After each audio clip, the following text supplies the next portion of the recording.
मेरा सभी ज्योतिष प्रेमियों के लिए सादर नमस्कार। मैं डॉक्टर मस्ताम शर्मा।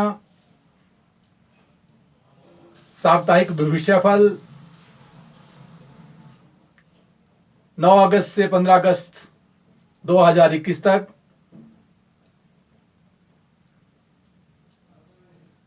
तेरह अगस्त को नागपंचमी का दिन है। जिन जातकों की कुंडली में काल सर्प योग बना है, उन्हें चाहिए कि नागपंचमी के दिन नाग का जोड़ा बनाकर उसको विधि विधान से पूजा करवाकर पंचोपचार षोडशोपचार से पूजा करवाकर जो है, यदि उसे नाग मंदिर में समर्पित किया जाता है तो जो एक दोष बना हुआ है काल सर्प योग का, उसमें कमी लाता है। यदि नाग देवता का मंदिर भी नहीं हो तो उसे शिव मंदिर पर समर्पित करने के उपरांत जो है, व्यक्ति को सुख मिलने की संभावना बनती है। मेष राशि पर कोई भी ग्रह नहीं है। वृष राशि में राहु, कर्क राशि में सूर्य विचरण कर रहे हैं और सिंह राशि में चंद्रमा, शुक्र, मंगल और बुध का योग बना हुआ है। वृश्चिक राशि में केतु रहेंगे और मकर राशि में शनि ही विचरण करेंगे और उसके साथ ही बृहस्पति जो है वो कुंभ राशि में विचरण कर रहे हैं। तो अगर चंद्रमा की स्थिति बतलाएं तो चंद्रमा प्रातःकाल तो कर्क राशि में ही रहेगा, उपरांत जो है चंद्रमा 9:50 पर जो है सिंह राशि में प्रवेश कर जाएगा और 11 तारीख को 3:29 पर जो है चंद्रमा कन्या राशि में प्रवेश करेगा और 13 तारीख को सायं 7:29 पर जो है चंद्रमा तुला राशि में प्रवेश करेगा। जैसे मैंने पहले ही कहा कि नागपंचमी का जो त्योहार है वो 13 अगस्त को मनाया जाएगा और उपरांत 11 तारीख को 11:32 पर जो है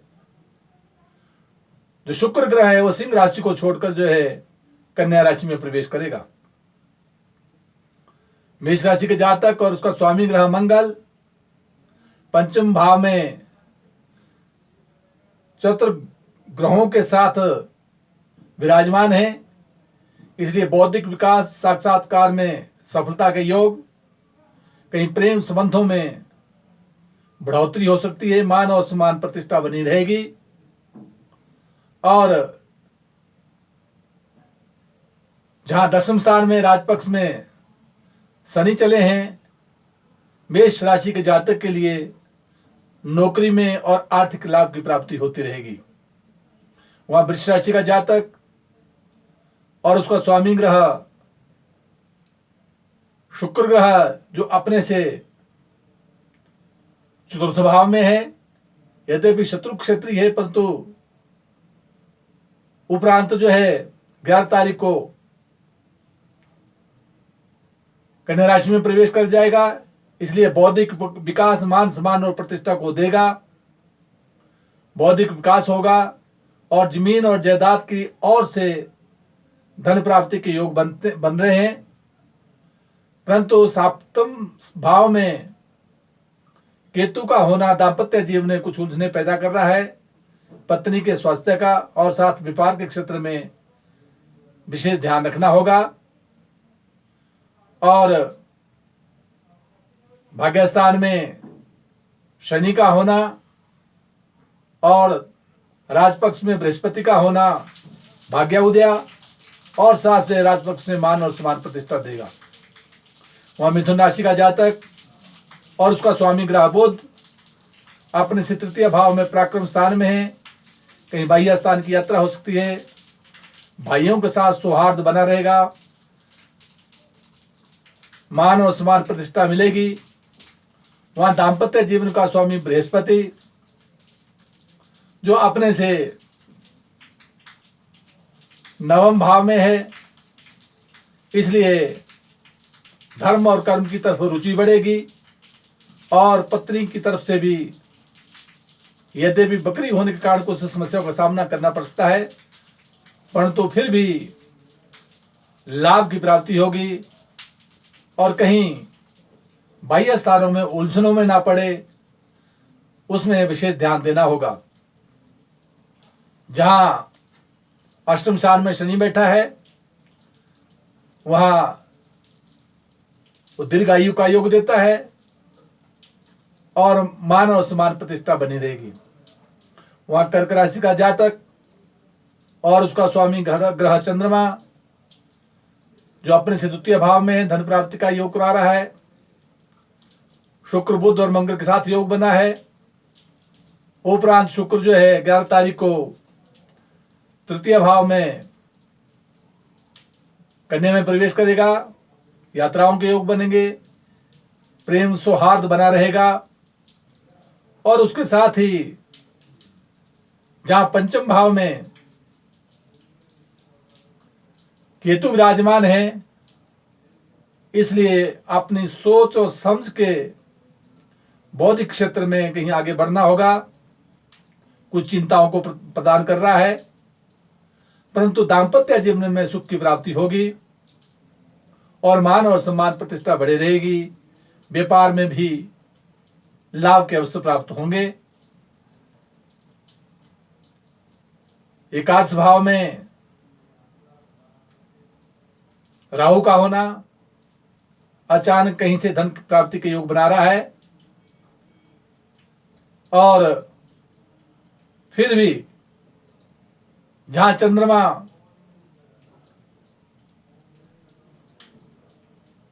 सिंह राशि से को छोड़कर जो है कन्या राशि में प्रवेश करेगा, कहीं बाह्य स्थानों की यात्रा हो सकती है। उपरांत जमीन और जायदाद और प्रॉपर्टी के संदर्भ में विशेष करके सचेत रहना होगा, कहीं कलह होने के योग बनते हैं और 13 तारीख के बाद ऐसा विशेष ध्यान देना होगा। सिंह राशि का जातक और उसका स्वामी ग्रह सूर्य अपने से द्वादश भाव में अपने शरीर पर कुछ व्याय करवा रहा है, विशेष ध्यान देना होगा। सूर्य के लिए ताम्र पात्र में जल चढ़ाते रहें, हितकर रहेंगे।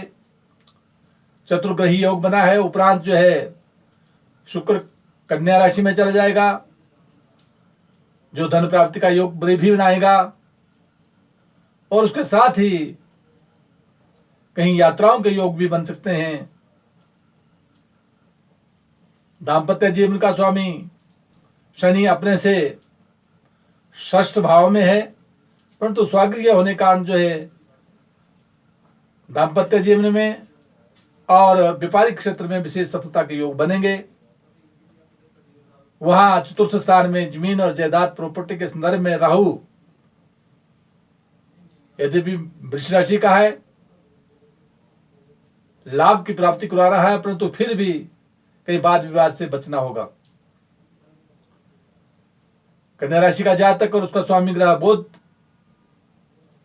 वो अपने से द्वादश भाव में है।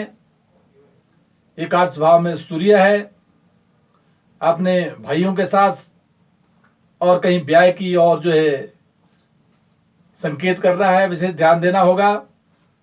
दाम्पत्य जीवन का स्वामी बृहस्पति अपने से षष्ठ भाव में, पत्नी के स्वास्थ्य का ध्यान रखना होगा और साथ जो है कहीं व्यापारिक क्षेत्र में उलझनों का सामना करना पड़ सकता है, उसका भी विशेष ध्यान देना होगा।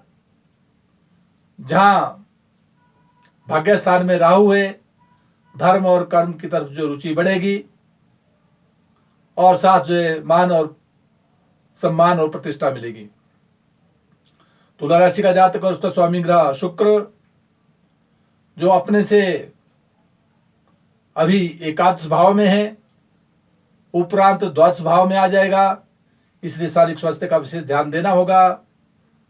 दाम्पत्य जीवन का स्वामी मंगल, वो भी एकादश भाव में है, पत्नी की ओर से अर्थ की प्राप्ति के योग बना रहा है, परंतु द्वितीय भाव में केतु को है आंख संबंधी और कान संबंधी बीमारी से सावधानी रखनी होगी। परंतु तुला राशि के जातक के लिए जमीन और जायदाद प्रॉपर्टी का विशेष लाभ मिलेगा और बौद्धिक विकास होगा। वृश्चिक राशि का जातक और उसका स्वामी ग्रह मंगल, जो अपने से दसम भाव में है, राजपक्ष में मान सम्मान प्रतिष्ठा देगा, नौकरी में प्रोन्नति के योग बन सकते हैं, कहीं से साक्षात्कार द्वारा जो है सफलता के योग बन सकते हैं, परंतु अपने शारीरिक स्वास्थ्य का विशेष ध्यान देना होगा।